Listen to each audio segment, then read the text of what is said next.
A valorização do brincar na infância e o papel do educador. Esse é meu trabalho de conclusão de curso e eu vou destrinchar um pouquinho desse tema e trazer os principais pontos que ele aborda junto de vocês. Bom, para iniciar, eu irei trazer um breve resumo do presente trabalho e quais são seus principais objetivos.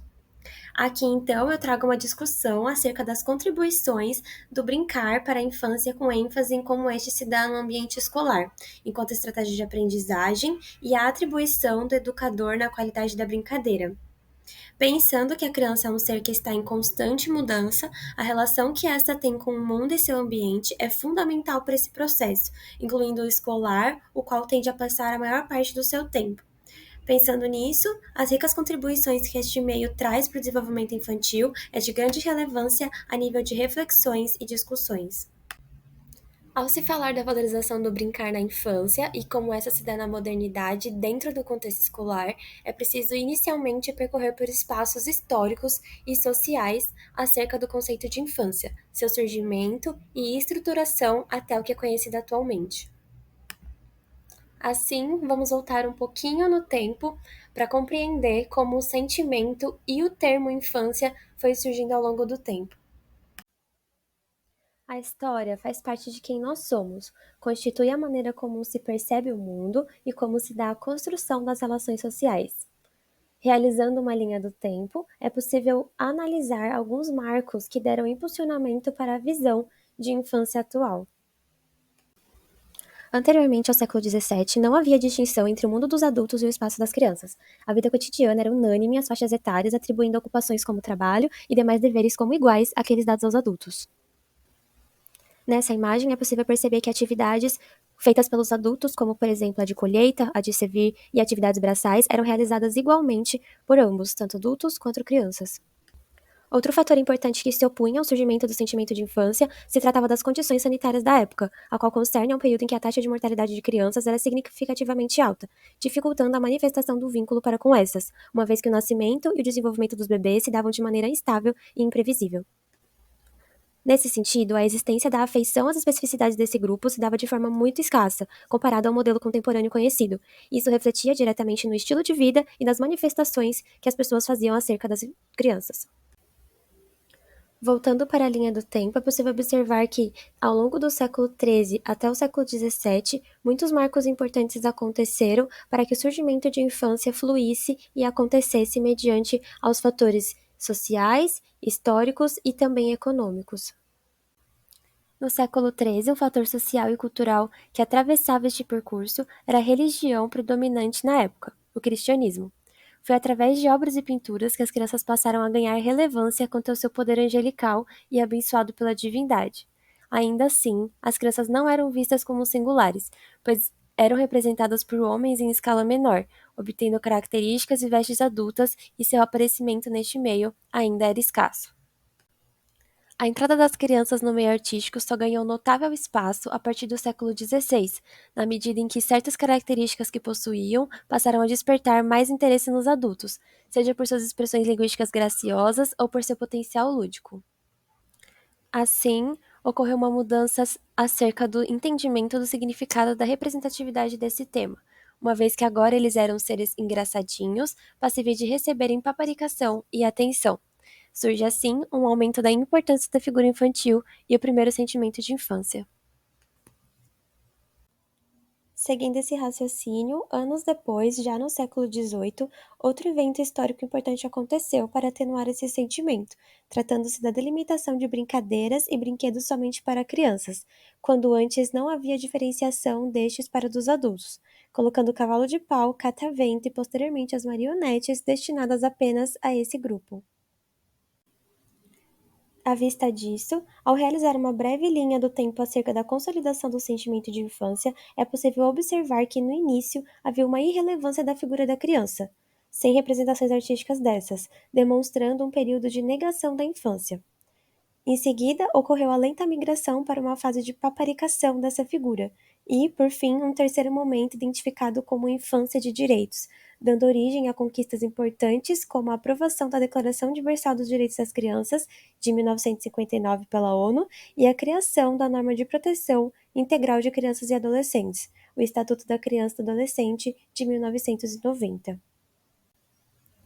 Assim, todos esses fatores contribuíram para uma concepção de infância e do brincar baseada no protagonismo e autonomia da criança, capaz de interagir com o mundo ao seu redor de maneira ativa e trazer implicações significativas para as mudanças que impactam a modernidade.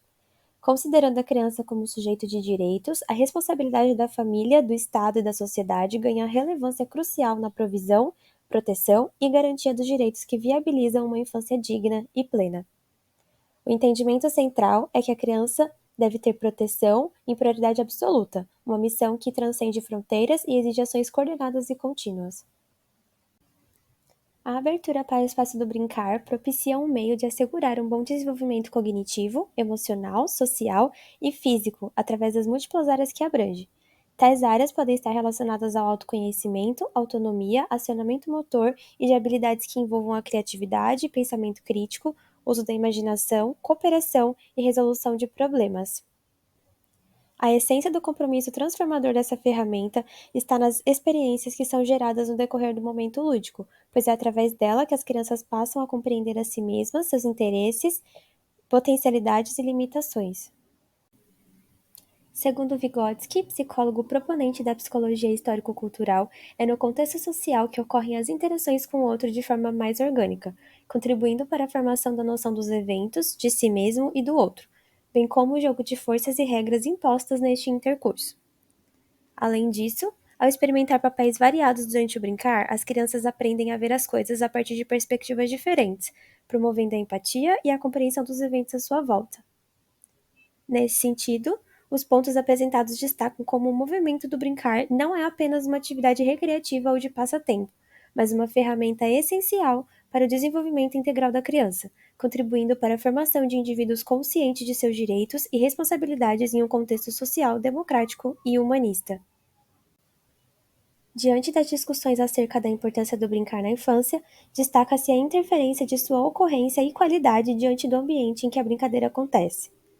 O ambiente escolar é um dos principais pilares do desenvolvimento infantil. É dentro deste que as crianças experienciam o primeiro contato maior com uma esfera diferente da familiar, exercitando a interação com distintas vivências socio-histórico-culturais. Sendo assim, compreende-se também que este é um terreno fértil para o desenvolvimento infantil através do brincar, o qual permeia todos os momentos da vida na infância, mostrando seu imprescindível valor. Por entre os espaços das escolas, a presença de objetos, brinquedos e materiais que são disponibilizados a fim de incentivar o brincar livre tornam-se fundamentais para que as crianças possam explorar sua criatividade. Para além disso, a figura do professor diante das brincadeiras interfere diretamente na qualidade do brincar da criança.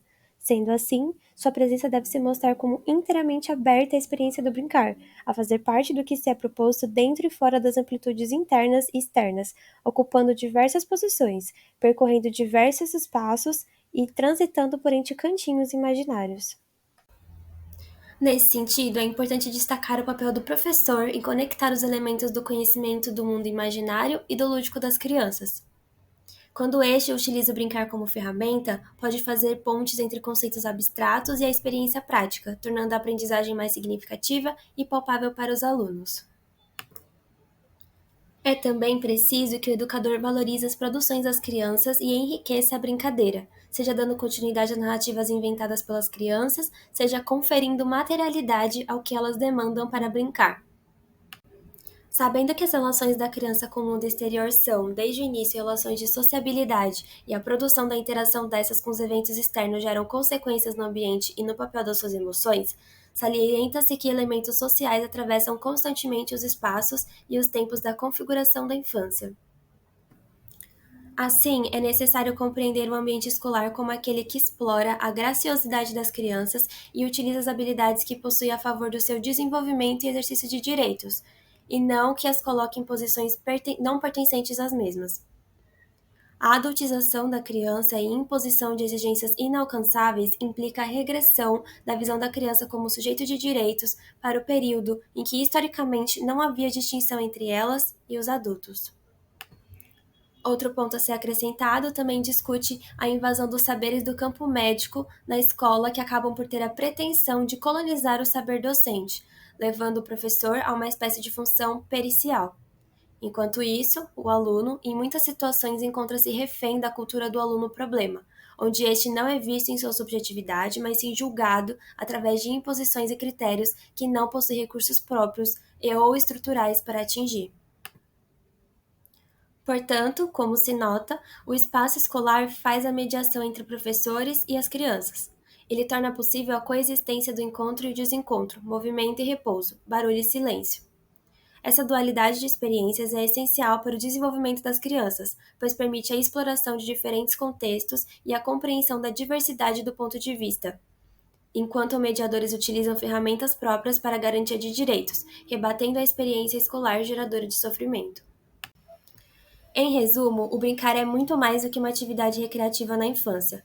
É uma ferramenta poderosa de emancipação e promoção de direitos, contribuindo não apenas para o desenvolvimento cognitivo, mas também para a saúde e bem-estar das crianças.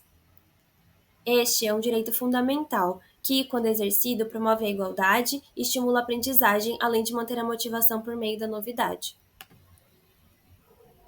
Através do brincar, é possível promover direitos e criar laços sem discriminação de raça, cor, gênero ou nível socioeconômico. É um meio inclusivo que ajuda na aproximação entre as crianças, criando vínculos e diminuindo barreiras sociais.